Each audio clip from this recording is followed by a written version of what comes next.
Le goût, la provenance ou encore l'aspect, l'eau du robinet n'a pas que des fans. L'eau du robinet, c'est l'eau des toilettes, on va pas se mentir. Je bois beaucoup de thé, mais je trouve que mon thé n'est pas bon avec l'eau du robinet. C'est pourtant le produit alimentaire le plus surveillé. Et pour répondre aux normes sanitaires, l'eau du robinet est traitée. C'est en fait bien souvent sa quantité de calcaire qui pose problème et qui fait que certains se tournent vers l'eau en bouteille. Eau minérale ou eau de source ne subissent-elles aucun traitement de désinfection. Mais le milieu naturel de l'eau puisée pour les bouteilles comme pour le robinet est de plus en plus pollué. Pour purifier leur eau, certains investissent donc dans ces carafes filtrantes. Je vous interromps, vous vouliez un petit renseignement? Un produit qui se vend très bien, même s'il ne répond à aucune législation. On est sur des progressions à 2 chiffres depuis 2 ou 3 ans.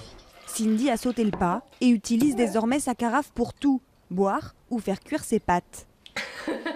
On voit tellement de reportages qu'on commence à avoir peur. Donc on se dit, bon, on va quand même la filtrer, c'est peut-être pas plus mal, ça enlève quand même plein de choses. Plein de choses, mais pas tout. Si les carafes filtrantes retiennent le chlore ou certains pesticides, elles laissent par exemple passer les nitrates. Surtout, le filtre doit être changé régulièrement en prenant soin de se laver les mains au préalable. Sinon, l'eau peut être fortement dégradée, au point de devenir finalement moins qualitative que l'eau du robinet. Autre solution, le filtre à robinet. Pour quelques dizaines d'euros, il filtre mieux et tient les microbes à distance.